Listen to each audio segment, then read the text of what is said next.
కేసీఆర్ పాలనలా టైంకు నీళ్ళు వస్తుండే, 24 గంటల కరెంట్ ఉండేది, రైతు బంద్ వచ్చేది. ఇప్పుడు కాంగ్రెస్ వచ్చినాక రైతుల బతికే ఆగమైంది అని ట్విట్టర్లో మండివడబట్టిండు మాజీ మంత్రి కేటీఆర్ సారు.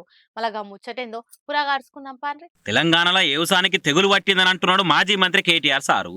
15.30 లక్షల ఎకరాల సాగు విస్తీర్ణం తగ్గిందంటే సర్కార్ చర్యలే కారణమని అంటున్నాడు. దేశానికి అన్నపూర్ణ లెక్క మార్చి తెలంగాణను మేము బువ్వగిన్న చేస్తే కాంగ్రెస్ ఏల్బడిలో మాత్రం సాగు బంద్ అయ్యేటట్టు చేస్తుంది అని మండిపడబట్టిండు. రైతు బంద్ ఇయ్యనందుకే రైతుల తాను పైసలు లేక భూములు పడాబెట్టిరని అనుకొచ్చిండు. అయితే కేసీఆర్ ఏల్బడిలో రాళ్లకు రప్పలకు బీడు భూములకు బంజర్ భూములకు పడాబెట్టిన భూములకు కూడా రైతు బంద్ ఇచ్చిర్రు. అదంతా సాగు భూమి అని ఖాతాలు వేసుకున్నారు. ఇప్పుడు మేమొచ్చి కోటేశ్వర్లకు 100 ఎకరాలు ఉన్నోళ్లకు వ్యవసాయం చేయనులకు రైతు బంద్ ఎందుకని వడపోత బట్టి అసలైన అర్హులకే రైతు బంద్ ఇయ్యాలని డిసైడ్ అయినాము. ఇన్నొద్దులు ఒట్టి పుణ్యానికి రైతు బంద్ ఇచ్చిన వాళ్ళకు మింగుడు పడతలేదు. అందుకే సర్కార్ మీద బట్టగాల్సి మీదేయాలని ఈ తీర్ల సాగు విస్తీర్ణం తగ్గిందని బండలేస్తున్నారని కాంగ్రెస్ వాళ్ళు కౌంటర్లు ఇస్తున్నారు. ఇక సర్కార్ భూములు అమ్మి పచ్చని పొలాల రియల్ ఎస్టేట్ వెంచర్లకు అనుమతులు ఇచ్చి సాగును తగ్గించిందే మీరు, మళ్ళా మా మీద ఉల్టా మాట్లాడుతుర్రా అని గరమవుతున్నారు. మరి చూడాలి పంచాయతీ రేపు ఏం దాకా పోతుందో ఏమో.